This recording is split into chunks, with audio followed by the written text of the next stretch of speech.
Ellos se pueden parar y dicen, maté 5.000, 10.000, 20.000. Y un muerto más, un muerto menos, da igual. Pero era yo la que cargaba con eso. Era yo la que me sentía, estaba llevando a otra guerra. Si yo hubiese asesinado a estas personas, estuviera en una cárcel, mi hijo se hubiera quedado sin mamá, hubiera sentido vergüenza de la mamá que tiene, porque pues realmente eso no fue lo que me enseñó mi abuelo ni mi abuela. A nosotros nunca nos enseñaron a matar, nunca nos enseñaron qué era la guerra, nos enseñaron valores, el amor, el respeto, la confianza en Dios. Pero cuando nos pasa esto, perdemos todo. Uno pierde absolutamente todo, hasta la fe. Porque uno a veces dice, ¿por qué Dios permite que a la gente buena nos pasen tantas cosas? ¿Por qué a los malos no les pasa nada? Porque ellos están bien. Pero cuando tengo la oportunidad de tener una relación estrecha con Ramón, me doy de cuenta de que han pasado peores cosas que uno. Una de ellas, yo le digo a él de cariño que él es un mostrico que me ha destapado su corazón, porque es muy difícil usted conocer el corazón de un monstruo, es muy difícil. Y él contarme que tuvo que coger sus hijos y repartirlos todos porque eran ellos o la guerra, o los mataban. Y me enteré de la vida de su hijo Oliverio, de los pocos que le quedan vivos que están dentro de la guerra, que a los 12 años le tocó darle un fusil para que se armara. Entonces ese niño no compartió ni con su papá ni con su mamá, sino que le tocó estar de guerra en guerra. Y hoy por hoy Oliverio tiene 44 años, es el segundo al mando de un grupo de paramilitares, y donde él nunca tuvo una niñez, donde él nunca tuvo una juventud, donde él nunca conoció nada de esto. Hasta ahora es que viene como a entender muchas cosas.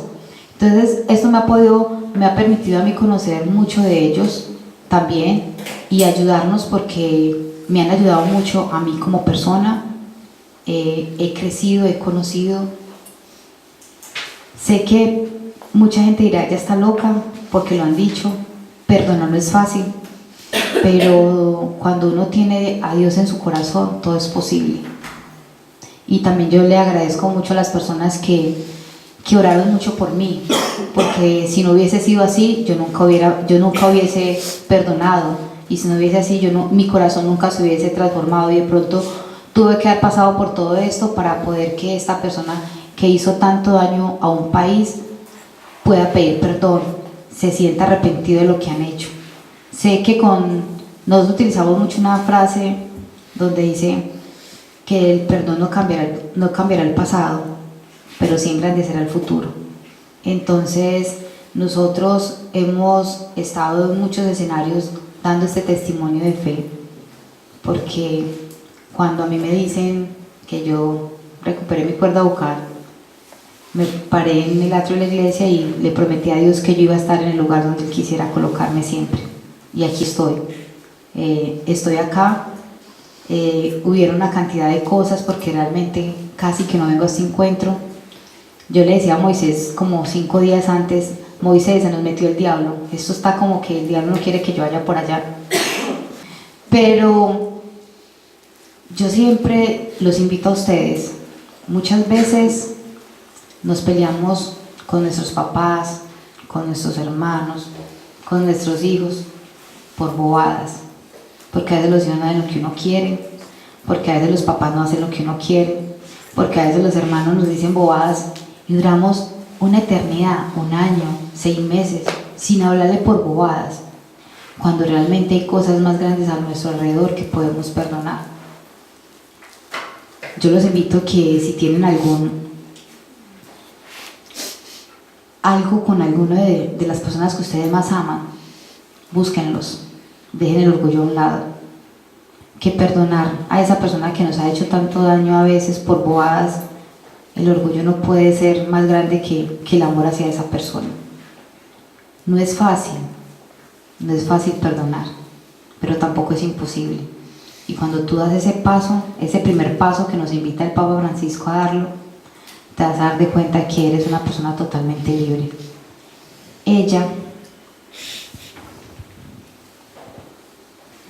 ella es mi mamá. Y esta camiseta fue la tortura durante 12 años de Ramón Izaza. ¿Quién iba a pensar que una camiseta con una foto iba a torturar a alguien? Y esta era la tortura de él. Cada vez que yo llegaba al escenario de Justicia y Paz, que él decía ahí, ya llegó, era porque yo llegaba con esta camiseta y un cartel, y se la colocaba de frente y se la movía. Se la movía para que hace 17 años yo le coloqué ese mensaje: vivirás por siempre. Y ella va a vivir siempre en mi corazón y en el corazón de todos. Simplemente nosotros decimos que está de viaje y ya.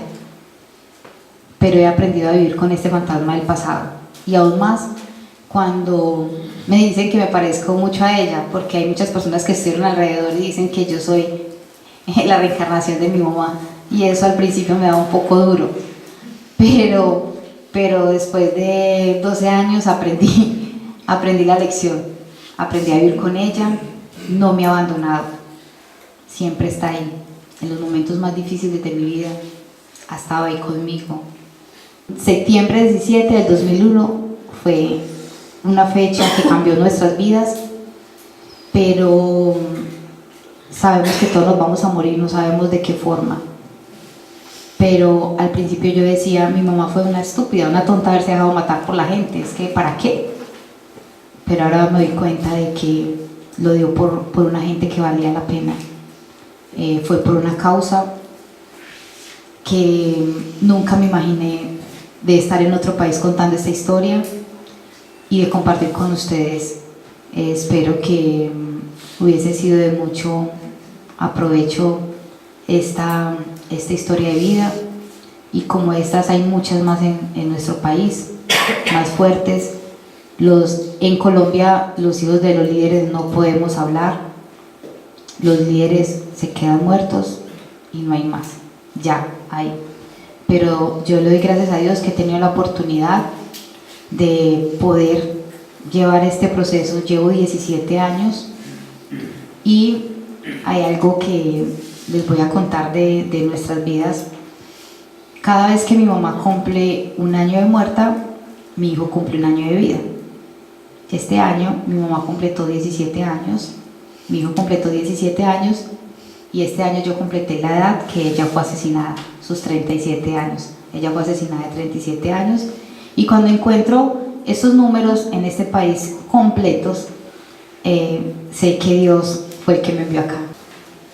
Yo nunca pensé perdonar y que uno fuera a querer tanto a esa persona que le hizo tanto daño a uno. El año pasado a mí me encuentran otro tumor y fue la última persona que le dije a él. Yo me agravé, me hospitalizaron y le dije a las personas que estaban encargadas de mi celular que se comunicaran con él. Pero como en el corazón de ellos había odio, él empezó a llamar y nadie les contestó. Y él lo único que dijo, él estaba en una audiencia y él dijo, ella se murió. Y él se agravó ese mismo día, le dio un preinfarto, fue a parar a la clínica y el hijo, Oliverio, era buscándome por cielo y tierra hasta que me logró encontrar.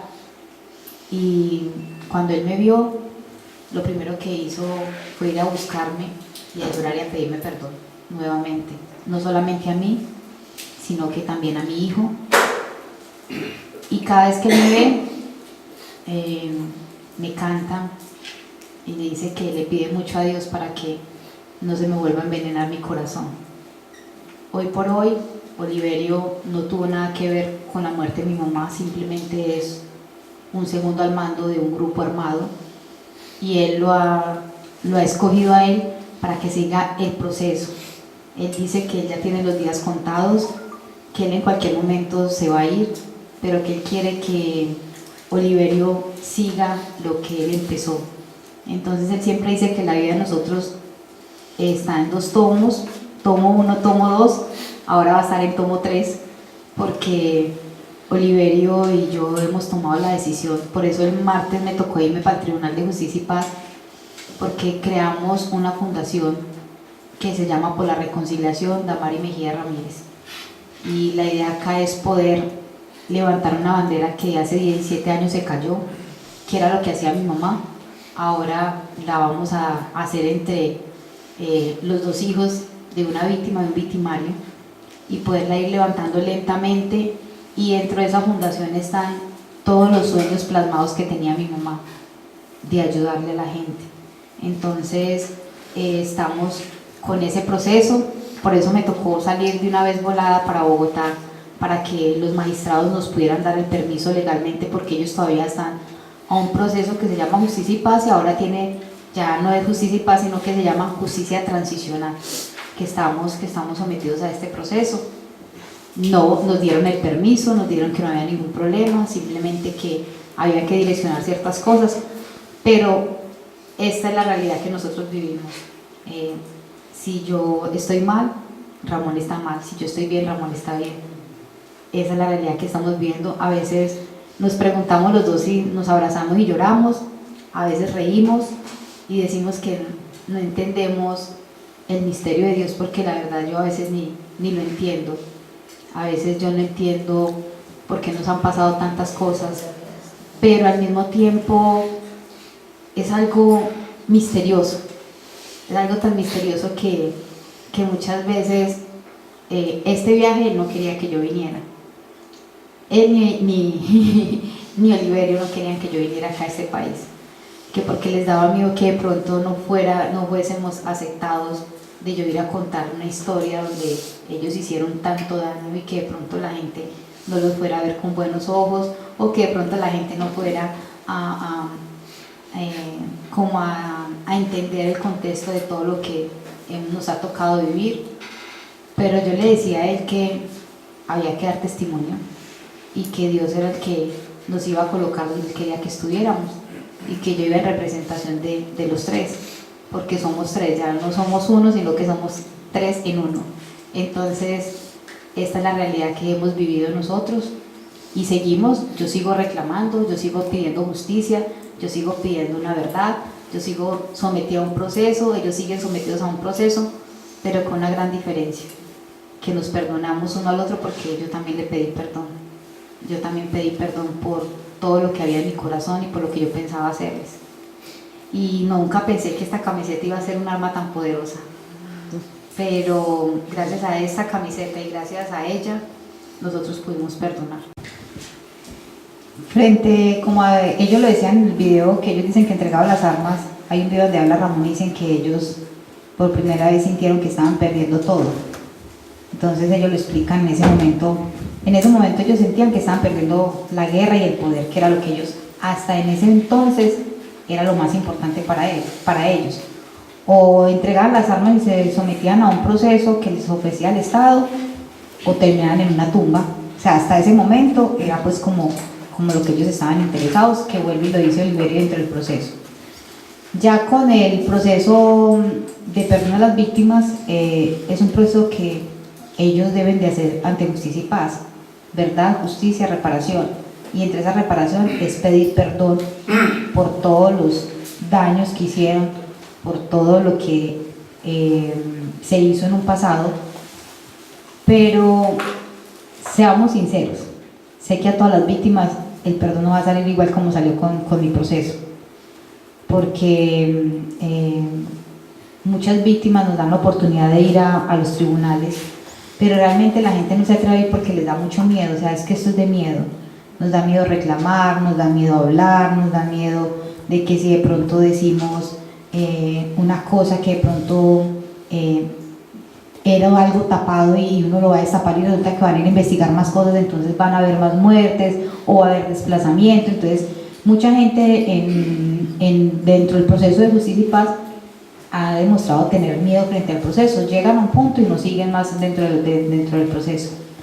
Pero como yo les contaba, fui muy insistente durante 12 años buscando, porque realmente 8 años me costó para que ellos cambiaran el concepto de víctima, porque dentro del proceso de Justicia y Paz 5, 6 mil víctimas son iguales. O sea, que por eso sí, pero para restaurar el buen nombre es donde usted tiene que llevar los argumentos y que ellos acepten de que ese proceso es así.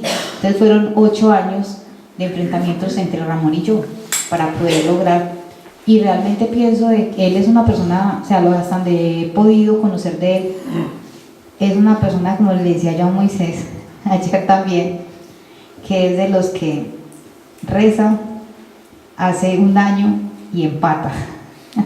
Entonces es una persona que cree mucho en Dios, pero también al mismo tiempo hizo mucho daño. O sea, siempre está confiado en Dios, le pide a Dios, pero al mismo tiempo hizo mucho daño en un pasado. Entonces ellos andaban por el mundo, pues estamos haciendo el bien, estamos cuidando la sociedad civil, estamos haciendo, pero ya se dan de cuenta que cometieron un error.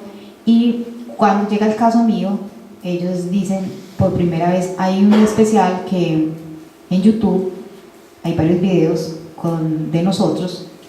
Cuando yo tomo el paso de ir a la cárcel, el padre me coloca a mí a pedirles perdón a ellos. O sea, yo debo pedirles perdón por todo lo que yo sentía. Pero aparte de eso, yo debo de llevar algo como para enmendar, o sea, como para que hubiese un perdón verdadero. Entonces, yo me llevé desde Puerto Triunfo hasta la cárcel La Picota 17 cobijas con la imagen de la Virgen de Guadalupe, que es mi patrona, a la que yo le he encomendado todo mi proceso. Y da la casualidad de que es la patrona de Oliverio y de muchos que están allá internos, entonces fue un regalo como que se sorprendió mucho. Y en esa capilla hicimos un pacto entre nosotros y le prometimos a Dios, ellos le prometieron a Dios que no se iban a volver a armar iban a seguir entregando verdades, y me doy cuenta de qué concepto tienen de ellos hacia mí, que sentían miedo, y Oliverio me dice, es que usted para nosotros es la mujer sin miedo, y si hubiese sido en otra época la hubiéramos tenido para formar filas. Entonces uno se queda como así como que, o sea, pero ya hablando entre el contexto, pues como ya qué imagen tienen ellos frente a uno y frente a lo que el proceso ha generado frente a ellos. Entonces siento que aquí esto es Dios el que nos ha tocado a todos, porque tanto nos tocó a ellos como me tocó a mí, y que hubieron muchas personas que estuvieron a nuestro alrededor apostándole a este proceso.